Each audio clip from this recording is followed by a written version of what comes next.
खिडकी उघडी होती पण बाहेरून आवाज येतोय. हाय हॅलो हाय सर्वांना.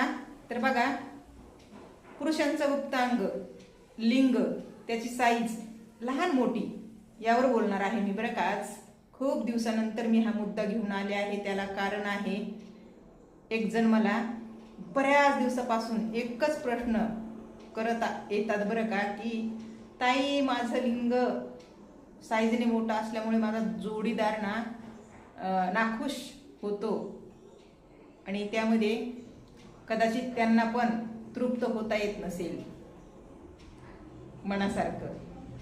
तर त्यांना पुन्हा मी कालच्या व्हिडिओवर रिप्लाय केलेला आहे. पण मला वाटतं अशा समस्या खूप जणांना असाव्या, कोणाचं छोटं तर कोणाचं मोठं, कोणी तृप्त होत असेल तर कोणी तृप्त होत नसेल, बरोबर ना. हे असे मुद्दे घेऊन येण्यासाठी खरं तर खूप ट्रिक्ट केलेलं आहे ह्या यूट्यूबने. त्याला कारण आपल्यातलेच काही त्यांना बघवत नाही तसे लोक, जर कोणी त्यांच्या बुद्धिबळाने पुढे जात असेल त्याला कसं खेचायचं पाठी. तुमच्या समोर आहे, आज कुठल्या कुठं असती ही बाई, पण स्ट्राईक पडल्या आणि माझं चॅनल एकदम खाली आणून आदळलं. कुणी? यूट्यूबवाल्याने. का तर कंप्लेंट, आपल्यातलेच लोक कंप्लेंट करतात यूट्यूबकडं, ह्या चॅनलवर असे मुद्दे तसे मुद्दे असं तसं. हां करतात लोक, ठीक आहे, उपाशी राहत नाही कोणी, पोटाला पोटभर खातं. पण कसं आहे, मिळतं तेवढं कमीच वाटतं. अशा माणसाची बेकार. मी बी माणूसच आहे, मला पण आशा असणं साहजिक आहे. जर समजा मी जे बोलत जाते त्यातून कोणाला तरी काहीतरी ऐकायला मिळतं आणि प्लस त्यात माझा पण फायदा होतो, झाला असता. लोक जसे गाड्या घोड्या घरदारं घेतात बांधतात, अरे बाबा हे सगळं जरी नसतं झालं मला, तरी बी मी माझ्या स्वतःसाठी काही ना काही, म्हणजे आता ही खुर्ची बघा मोडलेली आहे, स्वतःला बसाय खुर्ची तरी घेतली असती ना. घेतली असती का नसती? स्वतःला बसायला खुर्ची तरी घेतली असती. जर माझं चॅनल ग्रो ते झाल्यानं खाली आणून आदळलं नसतं तर. पण ज्यांनी कोणी असे घाणेरडे कृत्य केले त्यांचे कर्म त्यांच्या संग चालू द्या, आपलं चालू आहे, बरोबर. तर जे लोक मला सपोर्ट करतात निसंकोचपणे, त्यांची मी आभारी आहे. हे असा मुद्दा घेऊन येण्यासाठी कुठे ना कुठे तरी मी विचारात पडते. पण खूप दिवसानंतर पुन्हा एकदा हा मुद्दा मी घेऊन आले आहे. खरंच तुम्हाला रुची असेल ऐकण्यात तर लक्ष देऊन ऐका बरं का. तर बघा, साईजने मोठं किंवा छोटं असू द्या, हरकत नाही. कसं असतं, ज्यांचं साईजने छोटं आहे त्यांना टायमाच्या वेळी नक्कीच पोझिशन बदलतं, हे तुम्ही लक्षात घ्या. त्याला फक्त एक सपोर्टर चांगला हवा, जोडीदार. साईजने छोटं जरी असलं आणि मोठं जरी असलं तरीही त्या साईजला अगदी समजून घेणारा जोडीदार असावा. येते का लक्षात? समजून घेणारा जोडीदार, म्हणजेच साईजने छोट जरी असलं तरीही त्याला ते बघा, आपल्या समोर एखादा नाग आला, साप, त्याला जर आपण नाही बघितल्यासारखं केलं, त्याच्या साईडला आपण झाला तर ते बिचारा गपचूप जाणार ना त्याच्या रस्त्यानं. आणि जर समजा आपण त्याला उगाच खुसफुस केलं तर मग ते फणा काढणार, फणा. कळलं का? तसंच काम असतंय त्या लहान मोठ्या साईजचं. राहिला प्रश्न मोठ्या साईजचं, मोठी साईज असल्यामुळे जोडीदाराला त्रास होत असेल, जोडीदाराला सहन करून घेता येत नसेल, किंवा जोडीदार नाखुश होत असेल, हे फक्त दाखवून देण्याच्या गोष्टी आहेत. दाखवून देण्याच्या. तुम्हाला सांगते मी, एक स्त्री, महिला बाळाला जन्म देते तेव्हा आणि तिच्या जोडीदारासोबत ती संतुष्ट होते तेव्हा ह्या दोन्ही साईडच्या त्या बाजू वेगवेगळ्या नाहीत, एकच आहेत. एकच. लक्षात घ्या तुम्ही, जेव्हा जोडीदारासोबत संतुष्ट व्हायचं असतं ते तिथूनच व्हायचं असतं जिथून एका बाळाला जन्म द्यायचा असतो. मग बाळाला जन्म देताना साईज मोठी होते स्त्रियांची, हे नक्की आहे. पण ज्या बाळाला जन्म देते स्त्री, त्याहून पुरुषांची साईज किती मोठी असणार आहे असून पॉइंट आहे का नाही पॉइंट? हे लक्षात घ्या तुम्ही. स्त्रिया एका बाळाला जन्म सहजपणे देतात आणि तेव्हा एक आनंद कोणता असतो? आई बनण्याचा. कसला असतो? जगानिराळा, जगाच्या वेगळा आई बनण्याचा आनंद असतो त्या बाईला. मग जोडीदाराची साईज मोठी असल्याने कशाला दाखवून द्यायचं? नाही दाखवून द्यायचं. थोडंसं कुठंतरी कळ सोसावी लागते बाळाला जन्म देताना.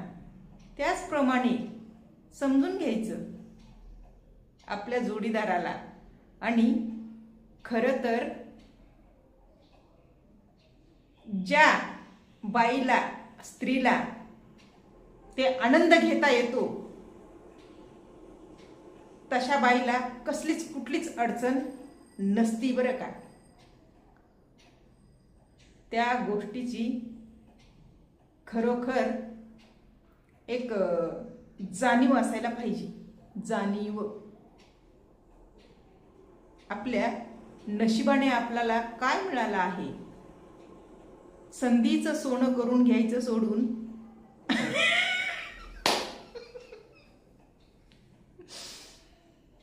त्या संधीचं सोनं करून घेणाऱ्या महिला, पण त्यांना ती संधीच येत नाही.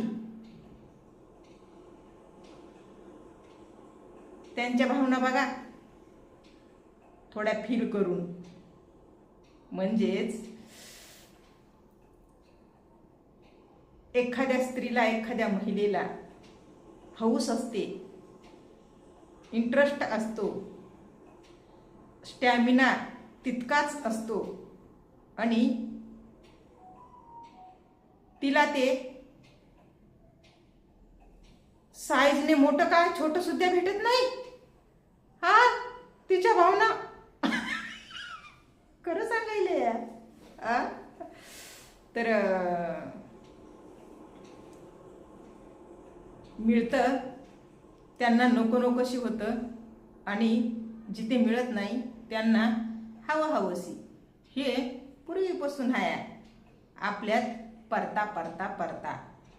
हां, कळलं का? म्हणजे आपल्याकडे जे आहे ते कमीच आहे, जे नाही त्याच्या पाठी लागतात लोक. खरं व तसं काम प्रत्येक गोष्टीत आहे. आता बघा, स्वतःला बायको जरी असली तरी बी काही पुरुष दुसऱ्याच्या बायकोकडेच नजर लावतात. दुसऱ्याचीच बायको चांगली वाटते, दुसऱ्याच्याच बायकोला म्हणजे फुल फ्रीडम, लय चांगली आहे यार.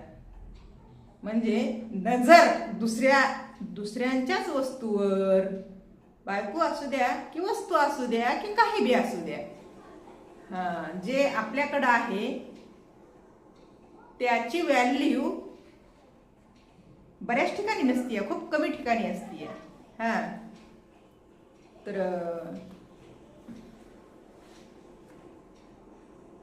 मग आता साईज मोठी असल्याने जोडीदाराला एक त्रास होतो. साईज मोठी असल्याने नाखुश राहतो जोडीदार, म्हणजे महिला, बाई. नको नको वाटतं. खरंच का? नाही हो, उग उग म्हणायचं असतं. कळलं का? पण कधी कधी काय होतं माहितीये का, जर समजा तुम्ही त्या फील्डमध्ये नवीन असाल तर, हे अनुभव माझ्या स्वतःचा सांगायले मी आता, लक्ष देऊन ऐका. जर तुम्ही त्या फील्डमध्ये नवीन असाल तर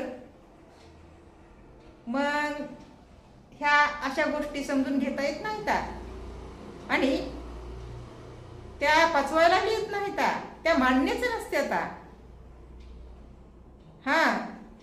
समज नसती माणसाला. कळलं का?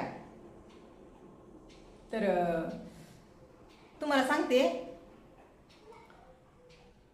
आता माझा नवरा जरा वयाने आहे, मला काय प्रॉब्लेम नाही. कळलं का? जेव्हा प्रॉब्लेम व्हायचं होतं तेव्हा कळलं नाही.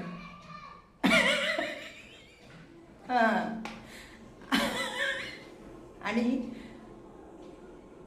तेच मी तुम्हाला सांगायले, कसं असतं, पोटाला पोटभर मिळाले ना, ते माणूस बघत नाही इकडं तिकडं भाऊत आली. मुद्द्यावर येते मी, मुद्द्यावर. जेव्हा मी नवीन होते, एक बालिश बुद्धी आता पण आहे, पण तेव्हा जास्तच होते. म्हणजे समज नव्हती कुठली.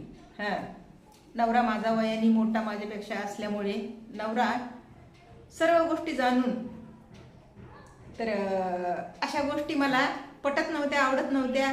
कुठंतरी चोरी केल्यासारखं वाटत होतं बरेच दिवस. बरं का, सुरुवातीला तर लयच भयानक, फाईटच, नुसती फाईट. बोंब नुसती मारायची, बोंब, डंग डंग डंग डंग करायचं नुसतं आपल्या गावामध्ये. आणि मग कुठं बाहेर गेलं रानावानात, लोक बघायचे आपल्या तोंडाकडं, पुन्हा अजून वाटायचं गिल्टी फील, का बघायलेत की मग काय झालं या. अशी गोष्ट ही झालेली आहे माझ्यासोबत. पण ते का बघत होते, का हसत होते, म्हणजे आम्ही दोघं दिसला, आम्ही दोघांपैकी एक जण दिसलं तरी बघायचं, डायरेक्ट त्यांना हसू येत होतं गावातल्या लोकांना. तर काय माहिती का हसायलीत की, पण कारण एवढंच होतं की फलाण्याची बायको जवळच येऊ देत नाही, फलाण्याची बायको जवळच घेत नाही. अरे ते लेकरू आहे, त्याला काय अक्कल असणार आहे. चुचकरून जरा सांभाळून अशा गोष्टी पसरत होत्या गावामध्ये. असे म्हणजे होतं बरं का हे असं. तुम्हाला सांगते, अगोदर नवरा कळना, दीर कळना, सासू कळना, सासरा कळना मला. आपल्या म्हणजे मायबापाच्या घरातल्यासारखं मी राहत होते, एकदम मायबापाच्या घरातल्यासारखं राहत होते बरं का. उगाच काय, माझ्या नंदाचे लेकरं होते छोटे छोटे, मस्त त्यांच्यामध्ये राहायचं.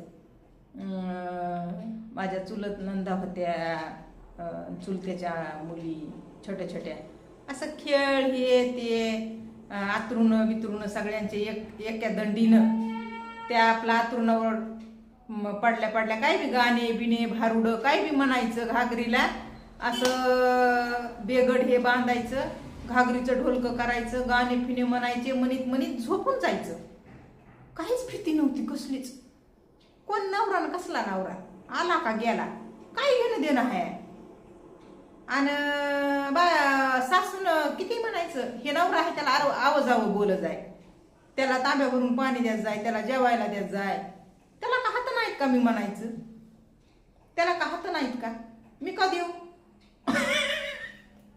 म्हणायचं. आज मी काय करून दिली मला बायको, रुसून गेला होता माझा नवरा, कळलं का. 6 महिने माझ्या सासूच्या आताकडं नका म्हणलं असली बायको मला, करा तिकडे तिला नेऊन. मग असंच समजून सांगून पुन्हा मग काय दिवस माझा नवरा शाळेवर झोपत होता. हे हसायचे लोक जास्तच. पुन्हा चावली होते व लई चावली होते, हा लई चावली होते. आणि वन हाय लोचकाच वाटला होता. डायरेक्ट सगळ्या लोकांना सांगितलं होतं ह्यानं मला असं केलंय म्हणून. कुणी सांगन का लई बेकार होते मी बरं का. हा तर तेव्हापासून लोक गावातले हसत होते व हसत होते. आता मी एवढी बिंदास बोलते ना, एका माणसाला माहिती आहे माझा स्वभाव. मी वाईट नाही किंवा मी चुकीचा पाऊल कधीच टाकलेला नाही. तर माझ्या नवऱ्यानं पुन्हा मला गोडी मोडी बी लावायचं लई, माहिती आहे का. हे प्रसंग पडल्यावर हे संबंध ठेवायचे, ते टाइम आला वेळ आला का तवा. त्याच्या अगोदर लई राहत होता आम्ही मस्त. हा गावामध्ये लगन बिगन कुणाचं असलं का नाही तर मायबापानं मला भले मोठे टोपले बिपले दिले होते बघा, डबे बिबे. तर ते व्हाडायला घेऊन गेले होते एकदा दोनदा. अशी भांडले होते की लय शर्टेला धरू धरू माझ्या बापानं दिले, तू कसा काय न्यायलास आमचे भांडे म्हणून नवऱ्यालाच भांडले होते, कळलं का. पण नवरा माझा मोठा होता, समजदार होता, सगळं कळत होतं. ते म्हणत होता, बाई हिला सांग, ही माझं तुझंच करते, आता हीच आपली आहे, हिला समजवायचं जरा असं. म्हणजे बाई म्हणजे माईला सांगायचे बोलत होते तसं. हा माईला बोलायचे तसं. तर मग जेव्हा हे प्रसंग पडला एकमेकांच्या जवळ येण्याचा, तेव्हा महाभारत घडलं. तेव्हा मग कसं दुनिया इकडल्या तिकडच झाली दुनिया इकडल्या तिकडं झाली. हा मेळ लागू दे ना पुन्हा. मग चांगलं मला जरी बी कळायला लागलं तरी बी कसं काय की चोरी केल्याने होतं व इरमत होते बघा. पहिले आम्हाला काही घरं बिरं अशी मोठी मोठी नव्हती, सेपरेट. एका घरात कोंबड्या कोंडल्यावानी खुरवड्यात कोंडायचं म्हणायचं, असं होतं पहिलं गावाकडं. तर माहेरात बी होते मी. तर माहेरात बी नुसतं चोरून कसं बोलावं माझ्या नवऱ्याला, माणसं आहे देखत असं व्हायचं. आणि ते नवऱ्यापाशी जायचं तर लयच लांब राहिलं. ते चुचकरूनच पुन्हा जरी कळत होतं मला, लेकरं झाले होते मला, लेकरं बी असे पटापटच झाले हो मग. हा माझ्या पोरांमध्ये 2 फक्त 1 वर्षाचा गॅप आहे. आता कसं सांगावं तुम्हाला, हसत आण तुम्ही. तर लेकरायला सुद्धा पाजायचं लय लाज वाटत होती. मला कुणी बघायलंय का काही म्हणून, मला कुणी बघायलंय का काही. लेकरालाच पाजीत नव्हते. मायनं गायचं दूध बोळ्यानं पाजायचं कापसाच्या पोरीला. आणि पुन्हा पुन्हा मग मला सांगून सांगून म्हणायचे, बाप माझा नुसता हाणू घ्यायचा बरं का डोक्यावर. म्हणायचे काय खरं नाही बाबा, आता लेकरू मरत आहे, काही खरं नाही, पोरगी कसली नशिबाला दिली की देवानं, कसली नाही की हे असलं लेकरू, हे कसलं दिलंय की मला म्हणायची, असलं लेकरू कसलं झालंय की बाबा माझ्या नशिबाला आलंय. आता ते लेकर वळ झालंय, त्याला त्या लेकराला पाजायचं हे कळलं नाही, ते दुधा वाचून मरत आहे असं म्हणायचे. आणि हाणू घ्यायचे डोसक्यात, माहितीये का, माझ्या माईनं गायचं दूध गोळ्यानं पाजायचं माझ्या पोरीला. मग असं सांगून सांगून बघा, मला सांगायला माझ्या आईची मामी, माझ्या बापाची मामी दाया आणल्या होत्या सांभाळायला लेकराला. मला लयच ते माहोलच लय भारी होता व माय, लय भारी होता. माझ्या आजीला दिसत नव्हतं. माझी आजी डोळ्यानं दोन्ही बी भितांदळी होती बरं का, डोळे होते डोळ्यासारखे पण दिसत काहीच नव्हतं, दृष्टी गेलेली होती माझ्या वडिलाच्या ह्याच्या जन्माच्या वेळेस, असं झालं होतं. तर मग बघा, माझ्या नवऱ्यानं काय करायचं माहिती आहे का, बालुशाही आणायची, पेढे आणायचे आणि मला खिशात घालून आणायचे. काय काय म्हणायचा, मी म्हणायचं हे मला काम खाऊ घालायला ती मला माहिती आहे या. म्हणजे मला हे का नाही खायला, त्याचं कारण मला माहिती आहे या. चाळ घेत होते मी, नगच म्हणायचं मला तिकडे ठू म्हणायचं, ते चुलीवर ठुवा तिथं म्हणायचं, चुलीवर ठुवा. मस्त वट्टा होता आमच्या इथं चुलीचा. आणि मग माझे दीर शेळ्या राखायला, एक जण जात होता बघा दीर आणि एक जण शाळात होता. तर ते शाळ्या राखायला दीर यायचा आणि खाऊ करता खाल्लं तर खाल्लं, त्याचं मला खायचं बी नको मी म्हणायचं. माझ्या नवऱ्यानं म्हणायचं, आली की खाऊन घेते तर खाय की तुला आणलंय असं म्हणायचं. माहिती का, लई लाडी गोडी लावून लावून लावून 2-3 लेकरं झाले मला. आणि ही खऱ्या मला ही सोशल मीडिया जशी माझ्या आयुष्यात आली ना, तसं मी बोलत बोलत जे गेले ते आता कुणाच्या बापालाच भेट नाही. लयच गोळ आहे मोठा, कळलं का. आणि आता विषय राहिला तर नवरा बायकोच्या संबंधाचा. आता म्हातारी झाला बाबा आम्ही, हो, आता उगाच चौदेव बोलायचं. आता काहीच नाही, साईज न लहान मोठं खेळ खराच, विषय क्लोज. कराय का नाही.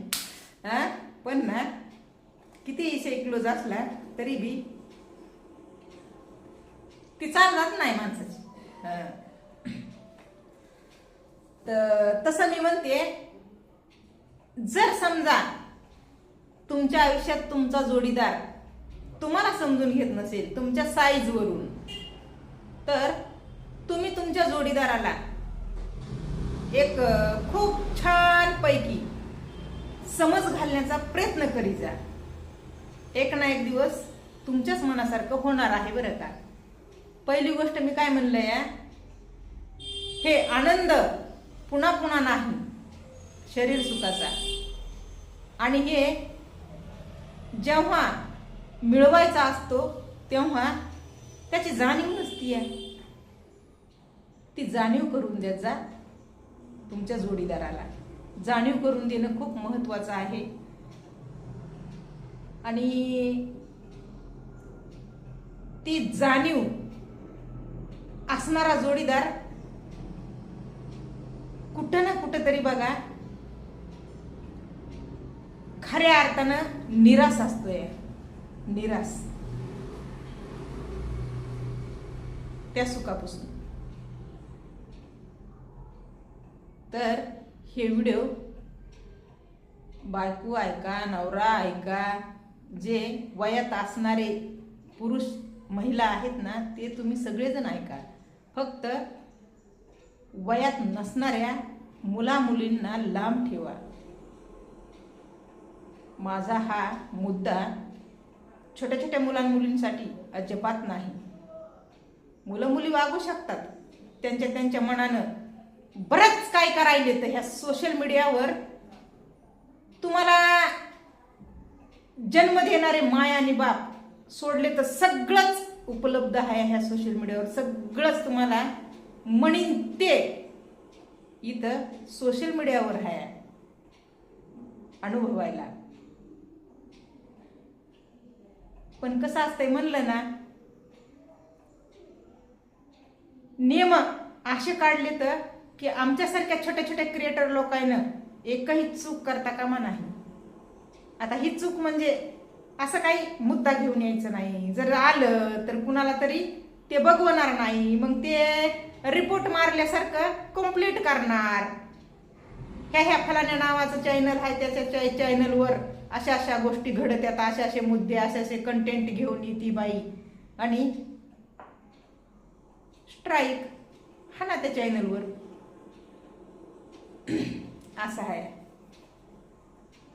मुद्दा कसा वाटला तुम्हाला, मी काय सांगितलं? जर तुम्हाला रिटर्न मला कमेंटद्वारे काही बोलायचं असेल, सांगायचं असेल तर तुम्ही सांगू शकता. संकोचपणे म्हणतात ना तसं. पण मी जे बोलले ते अगदी तंतोतंत मला तरी वाटतं बरोबर आहे. साईज मोठी असू द्या, छोटी असू द्या, त्याला एक समजून घेणारा जोडीदार असेल ना तर आनंदच आनंद आहे. जसा की मूल झाल्यानंतर एक स्त्री आई बनण्याचा आनंद घेते ना, जगा वेगळा, तसाच आनंद आहे हो आई बनण्याच्या अगोदरचा, हे शरीर सुखाचा. मुलापेक्षा साईजने किती मोठा असणार आहे असून असून, हा विचार करा.